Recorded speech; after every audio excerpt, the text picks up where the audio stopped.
Alrighty, welcome everyone. I'm Teeaboo and I am here this morning for Rising of the Shield Hero Episode 2. Last time on Rising of the Shield Hero, we got a whole bunch of stuff. It was a really long premiere episode thing, and it was pretty okay in my opinion. I didn't think it was like super great or did anything really new, but I think it's a fairly well executed isekai story with a somewhat interesting twist where the twist is that everybody in this world is an asshole and so is he. So I like that. I kind of like that. There has apparently been some controversy exploding onto the scene for the first episode, specifically because of the false rape accusations.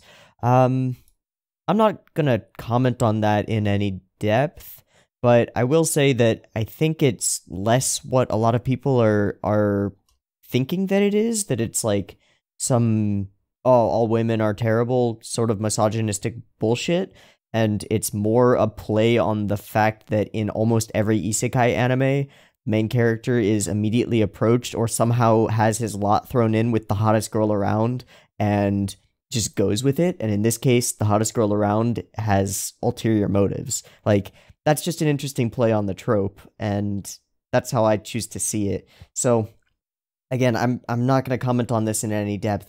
Maybe if it gets really out of hand, I'll make a video like I did for the Riri Saga, for Zombieland Saga thing. But at this point, I don't think it's even worth addressing. I think it's a lot of reactionary bullshit, and it's just a plot device to make him separated from the rest of society and the other adventurers. So it's fine for me. I don't really care. This episode, I think we're going to meet the secondary character who, from comments and like just hearing things in the woodwork, is named Raftalia? Something like that. I don't know how it's pronounced, but I think it's Raftalia, which is kind of a cool name. I like that. And she's like a fox girl, very cute, and a slave. And it makes good sense for him to go out and seek a slave. Like, his ability to trust people in this world is zero at this point. He's had all of his illusions completely shattered. All of the other adventurers that he's here with have turned on him. The first girl who was nice to him has turned on him. The only person who's been at even like slightly sympathetic or treated him like a human is the weapon seller. So it makes sense for him to go and seek out a slave who has a curse on them that makes it so that they literally cannot disobey him. And I figure we're going to get some development and learning to trust again from their relationship. But that's just my inference, and I don't know if it's actually implied in the text yet. But we'll see. Before we get into it, I want to... I'm doing a new segment now, when I remember to and when there are comments that I actually want to talk about, where I read through some of the comments, because I read all of my comments, like all of them. So if I don't respond to your comment, it's because I didn't have anything to say to it, sorry. But I read all the comments as they come in and respond to a lot of them. But I want to do a thing where I highlight comments that I particularly liked, in the next episode, if that makes sense. So you should see comments up on screen somewhere. So Peter Baxter writes, looking forward to this since the VAs of Sakata and Mai from Bunny Girl Senpai are also in this. I wasn't aware of this and I didn't pick up on it. Now I will be looking for it. I believe that Sakata is playing the titular shield hero and Mai is playing Raftalia. So that's pretty neat, because I really like their relationship. Yeah, I really liked their relationship in Bunny Girl Senpai, and I liked the voice acting performances that they both put in.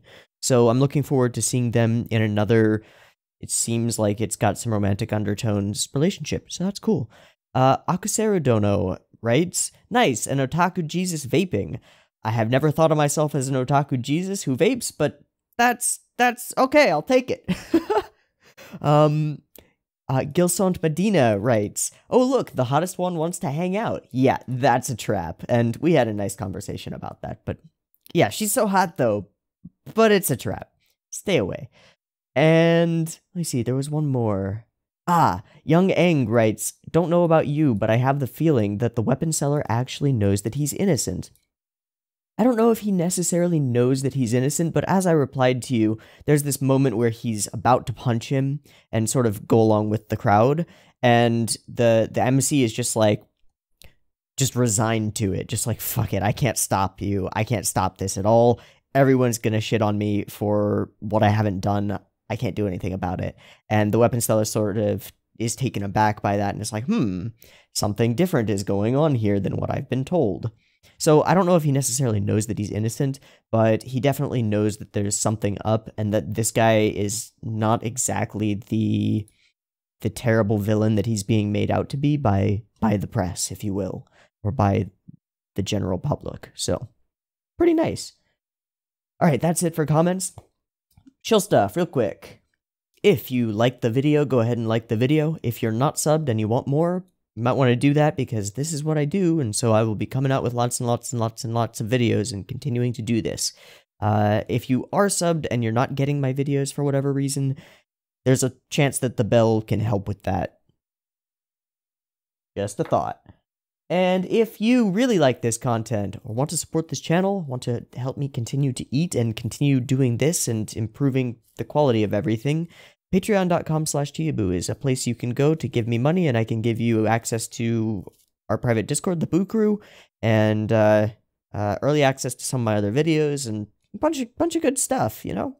Yeah. So, if you want to head over there, it's greatly appreciated, and huge thank you to all of my patrons. Also, I will say this, my mic is on the fritz, like it's failing, and it creates this terrible, distorted, noisy sound intermittently. I'm looking at the levels right now, and it doesn't seem to be doing it right now, which is nice. It's super intermittent, and sometimes I'll be able to record an entire video on it without a problem, and sometimes the entire video will be fucked. So I've also got a camcorder sitting right here with a shotgun mic on it. It's got just a like proprietary mounted shotgun mic thing, which picks up pretty okay audio. It really picks up the room, and you can really hear a bit of an echo to it, and it's hard to post-process it to make it sound anything like this one. This one produces pretty darn good audio quality. But if we end up with serious problems in the audio, I will switch the audio track to the track from the camcorder. So if my voice sounds terrible right now, it's probably because it's the track from the camcorder. But that's much better than and blowing your eardrums out with your headphones. So do what we can. I will be able to afford a new microphone come next month's Patreon payment thing. I'll just take money out of my food budget and put it to a microphone. Because the ability to keep doing this is more important than eating well, you know? Yeah. As long as I can survive, it's all good. Anyway, Shield Hero, let's get into it. There will be multiple versions of this video. There will be a full picture-in-picture version on BitChute and Mega, and if you're watching this on BitChute and Mega, you won't actually see this part because I cut it out for the full version. But there will be a full version on BitChute and Mega, and then there will be the normal timer-based version on YouTube. So if you want the full version with reduced quality, BitChute. If you want it with pretty good quality and you're willing to download it and watch it in your own media player, Mega. And if you just want to sync up with your timer and Crunchyroll or wherever else you get the media, YouTube. Let's go. All right? Okay. Cool. Speaking words. If you are watching on YouTube, there will be a beep beep timer. It'll go boop boop boop beep, and on the beep and the green light, that's the same frame that Crunchyroll starts playing on my screen. I am watching this on Crunchyroll, Munchie whatever you want to call it. So, I'm gonna hit the button. Beep beep timer goes here. Let's see where this show takes us. To the slave pits. Good. Alright, so he recognizes coughing child, girl, person. We've got like a ringing ears thing.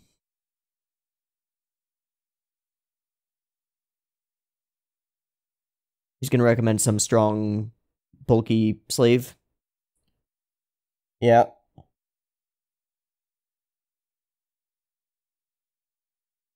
Yeah. Okay, so he's trying to upsell him. That's a lot of money.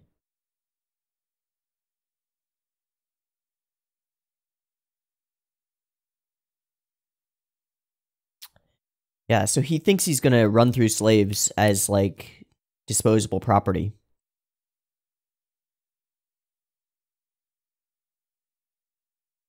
How about a cute tanuki girl? Cheap and obedient. They're all obedient, though.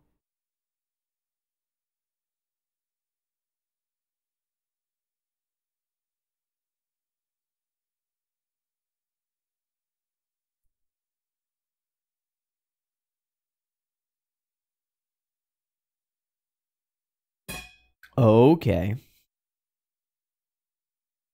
Oh, okay.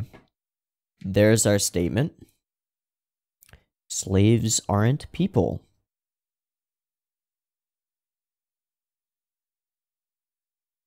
Is that her? That's her. Okay.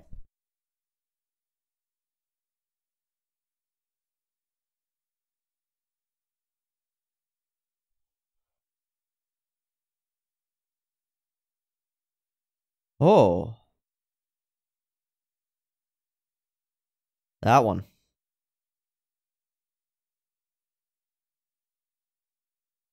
So she's horrified, of course. I don't think we got an OP last time. Sweet.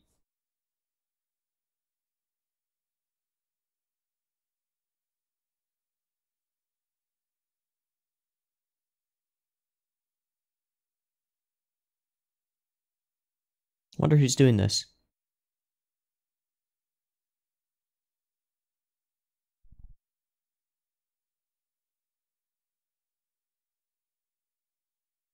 What's the pattern on her chest? Is that a brand?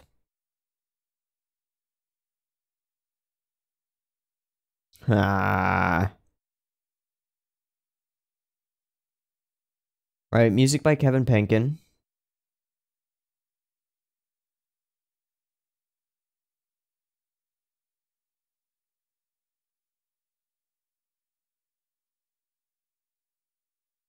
This is pretty nice.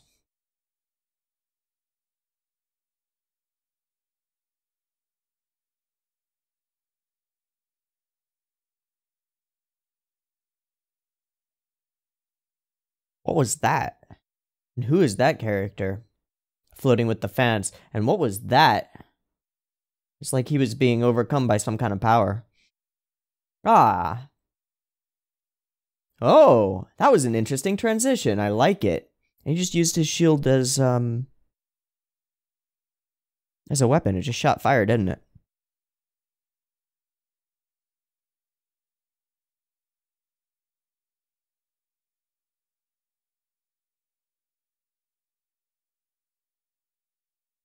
Ow. Okay.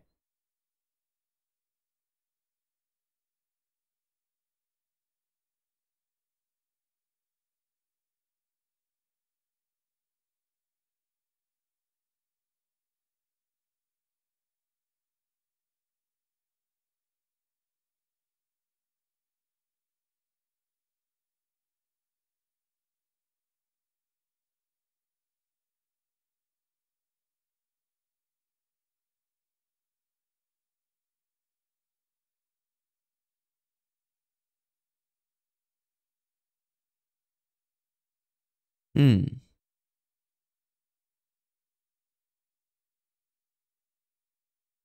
Damn, she's sick.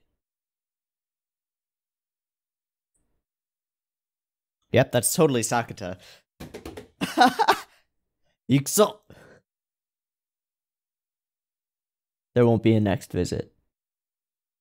He's all he needs. So he really did choose her. There's something special about her?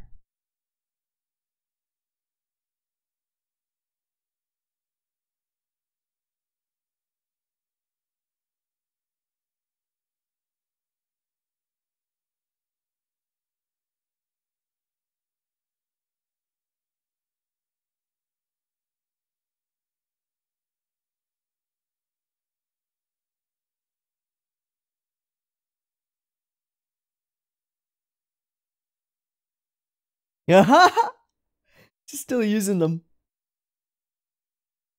She doesn't want to fight? Oh, fuck. Okay, so it works like a shot caller. So we start off with a classic slave-master relationship, and we'll grow from there. Good.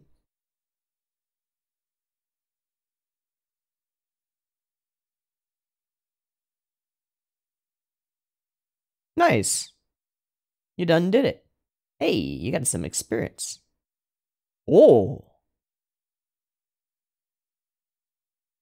Ooh.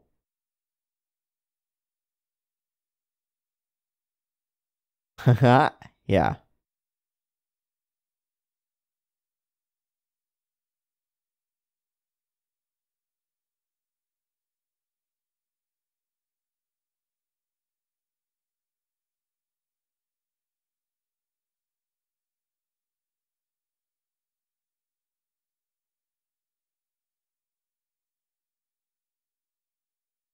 Yeah, he's kind of a dick.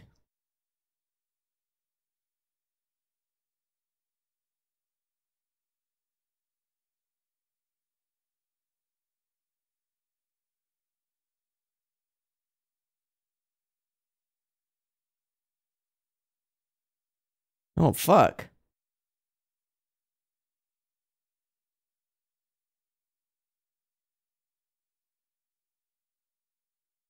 Yeah, let's get you some noms. Get you some tasty snacks.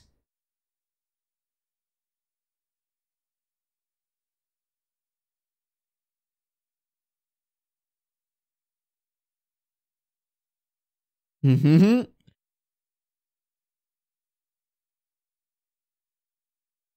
Uh,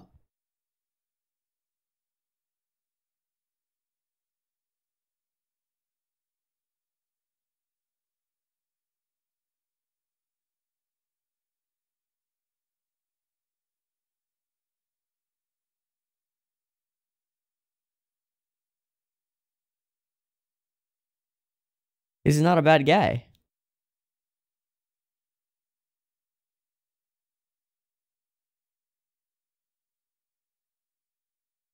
I do wish we'd seen that, but okay.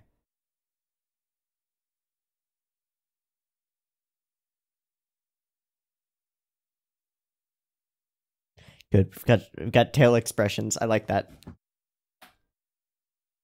If you're gonna have a demi-human character, like, you might as well use the tail and ears to express stuff.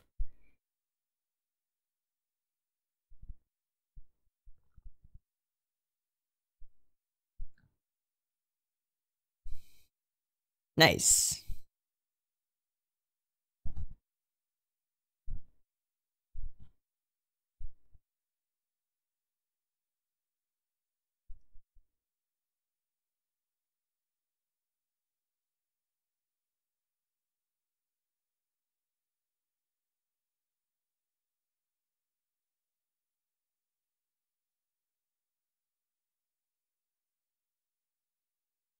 All right. Rev up. Mush shields.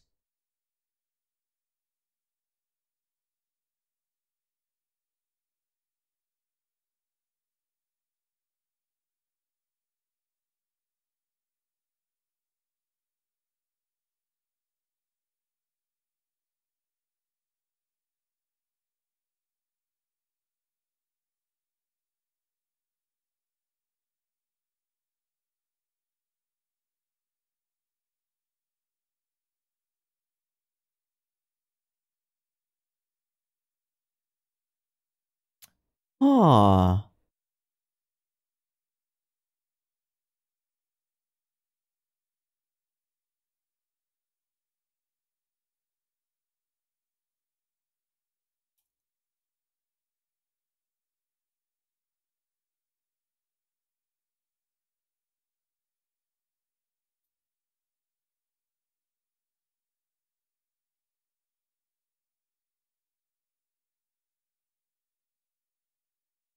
Oh, he used the new shield ability.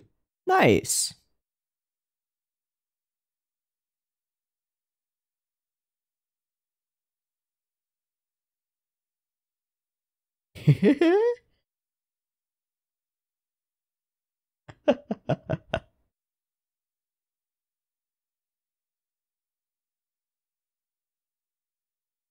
Nightmares? Nightmares. Oh, shit. The last wave. Oh. Did that thing nom your parents?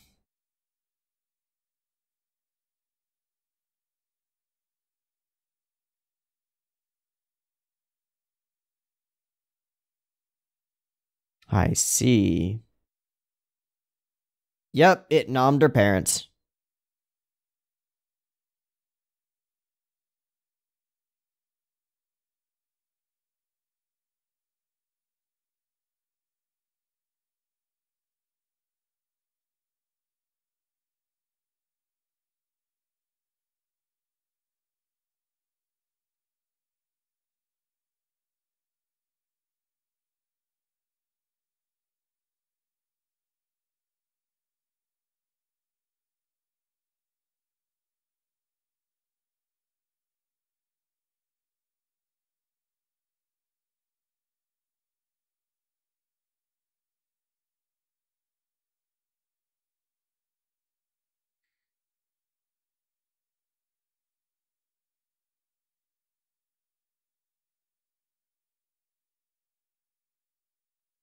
Hmm.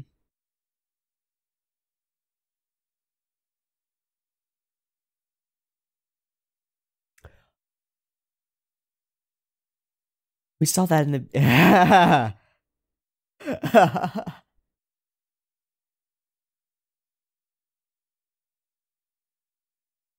Is it made from the balloons? I think it is.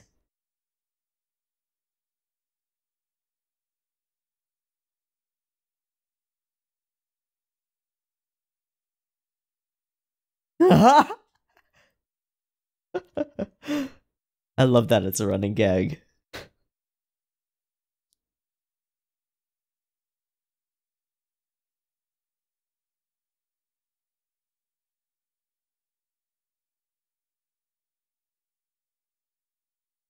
I like his character design. It's quite generic, but the except for the two bits of hair that cross over each other in front of his forehead. I like that.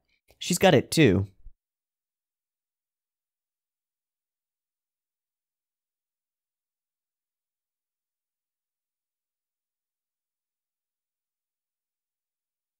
This is nice. So we get a montage of time passing and leveling up.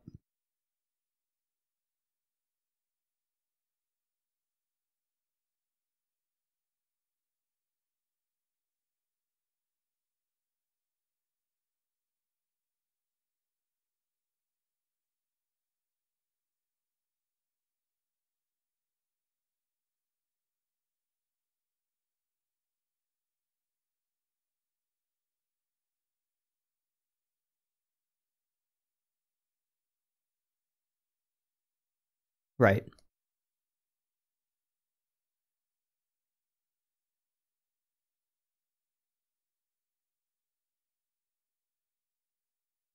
Right.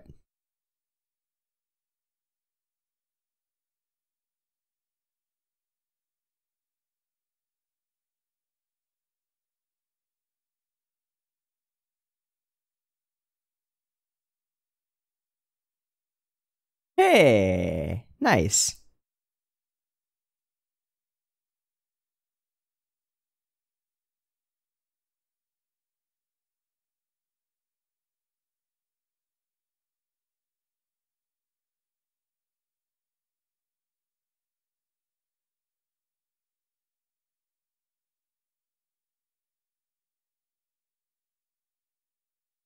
Indeed.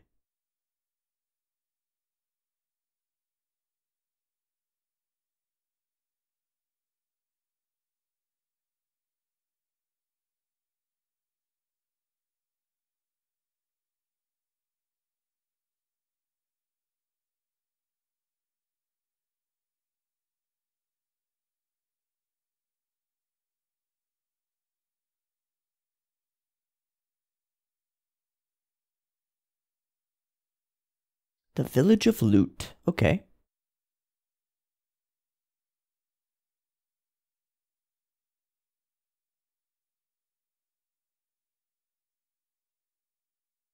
Fighting pits.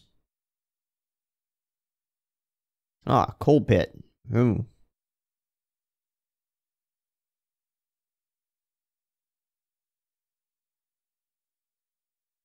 Hmm.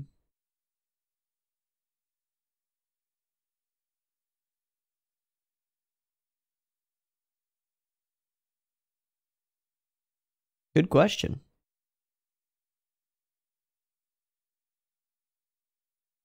Rope shield.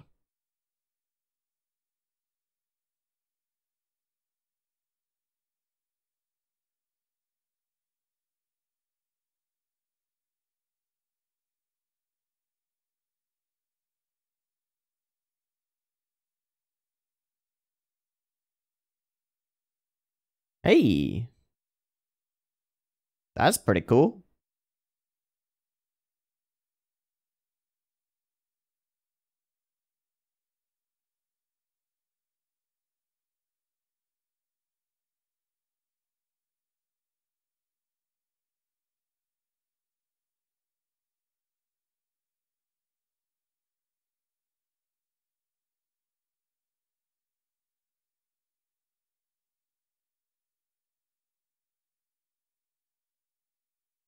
I like this. They've done something to the voice track to make it sound like they're actually in an enclosed space.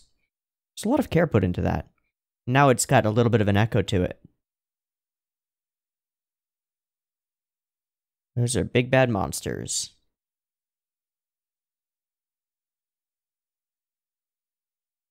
Oh, it looks like the thing that ate her moms. Yep, that's not good. Time to overcome some demons. Oh, very similar.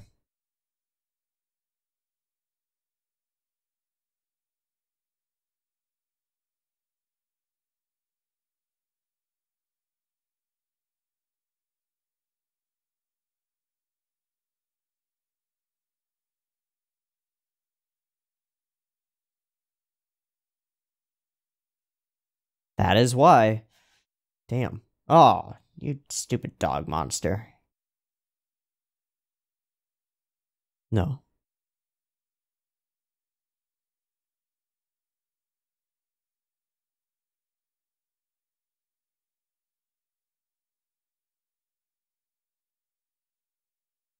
It's way above their level, though. Nice, good.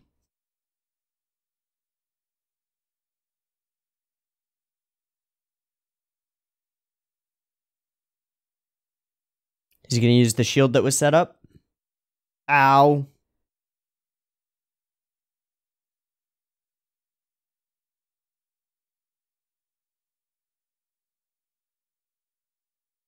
Girl.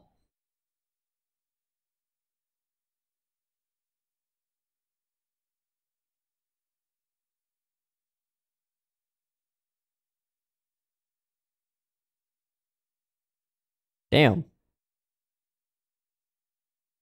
You can do it, Raftalia. You must.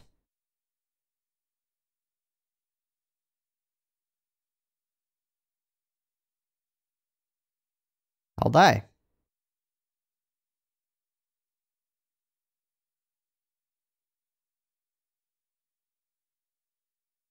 That's good. That's very good. I was waiting for the point where he stops ordering her. And starts letting her help him of his own volition. Of her own volition, sorry.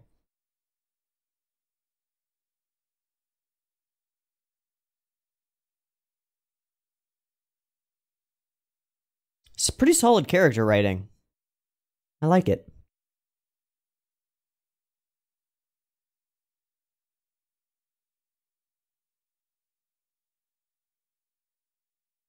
Air shield. Yep. Nice. That's gonna be a lot of levels. Nice. Oh.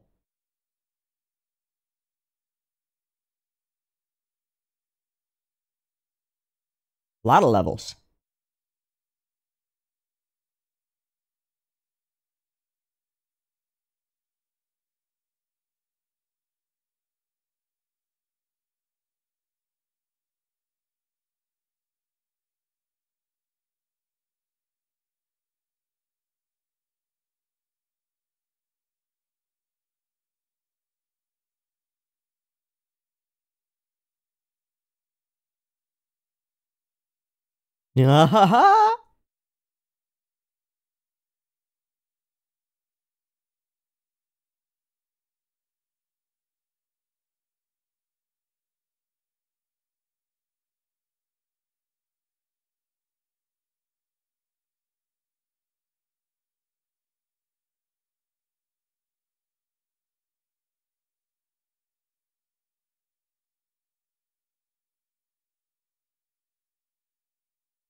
Is this the VA for Raftalia?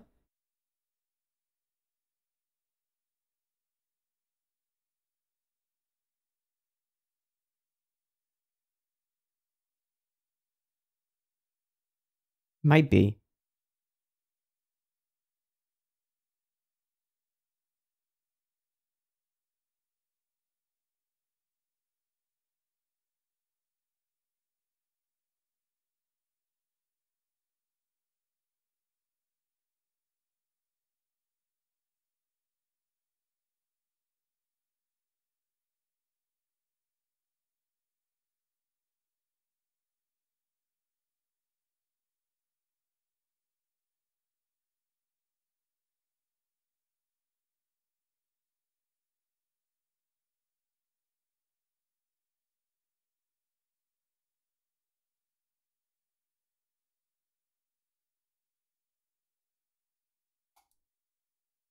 Okay. Couple things. So first I want to look at the OP and ED. Not Neverland. Tate no Yusha no Nariyagari. Rise by Mad Kid. And Chiai Fujikawa. Who's that? J-Pop Wiki. Okay, so it's not the voice actress. And then Mad Kid. You have a Mal? No.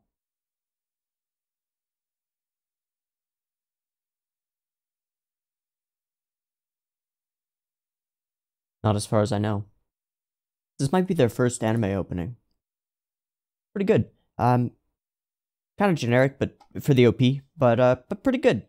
The ending is pretty nice. I like the feel of it.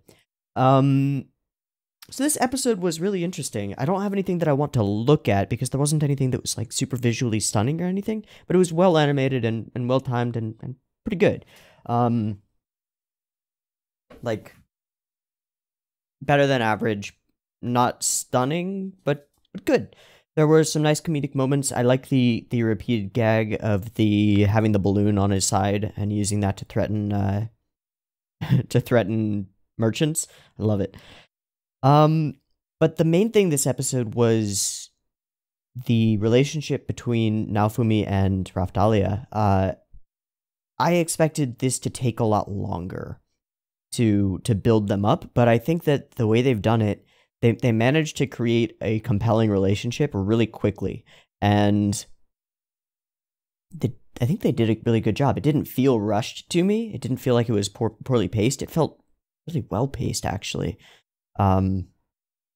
So what are the elements here of their relationship? They start off as master and slave purely, and he is cold and hard and like very straightforward with her.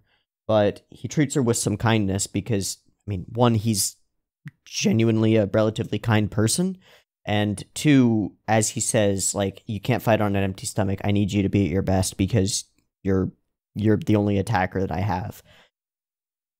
But we start with this classic master-slave relationship, and the chest brand that works like a shot collar, right? It causes her immense pain, as far as we can tell. Immense pain anytime that she disobeys or fails to obey an order. So that's our setup. And so as soon as that's introduced, I'm like, okay, when is Naofumi going to stop giving her orders and start giving her requests, right? Because that's where we sort of have that stage of their development as a character relationship where they're more like companions and less like master-slave. And it happened in this episode. I was actually really surprised by that. I thought this whole episode was going to be more on the master-slave side and setting it up, but we managed to make it feel natural having him rescind an order and make it a request, and allow her to act for him on her own volition. And it makes sense for her to do so because of all the things that we've seen. He buys her food, and not only buys her food, but it's an important little thing that he notices her looking at the boy's like kids meal, his Happy Meal, and buys her that because he's paying attention, right? He's actually he sympathizes and cares about her and is paying attention, trying to make her happy, because despite all his bluster, he's actually a pretty nice guy.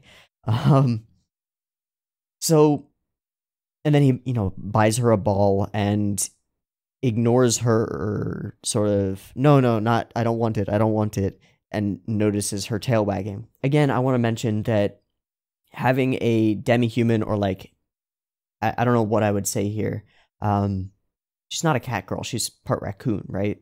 So, a part animal character with animal features, and then often in anime that's not used for anything, but in this case her tail wagging and stuff is a part of her characterization, and it's actually used for showing what she's feeling, and she doesn't seem to be able to control it very well, so it's a way for him to see what she's actually thinking when she says stuff like, no, I don't want a ball, but she's like, give me a ball.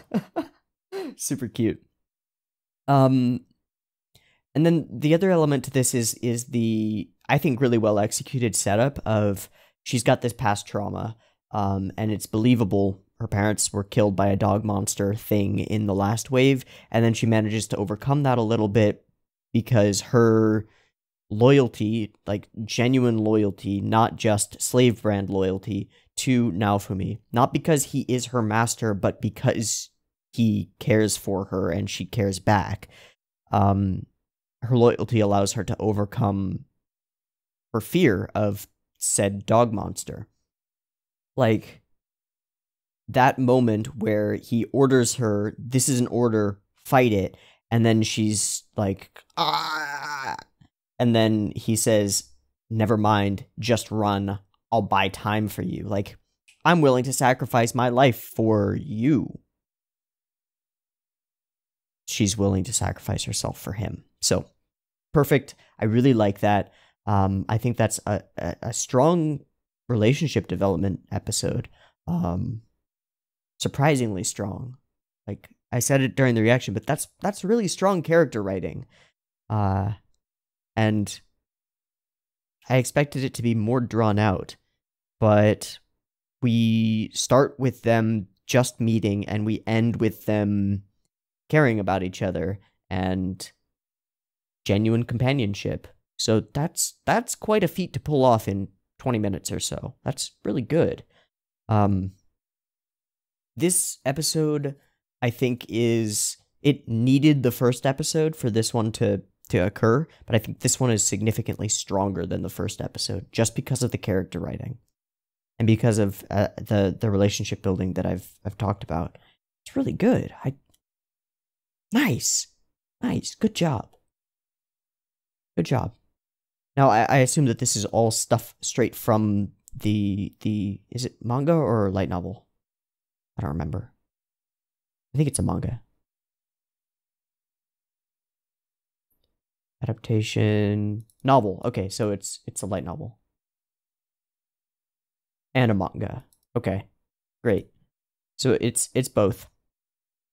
I don't know which one they're more closely adapting it from, but regardless, it seems like this kind of character development was straight from the manga, so I can't give credit to the studio for it, but I can give credit to the franchise for it. It's good, and I thought it was really strong, and I am far more in than I was at the end of the first premiere episode thing. And I was already in at that point, but now I'm in. Now I actually care about Raphtalia a bit, and I care about Naofumi a little bit more.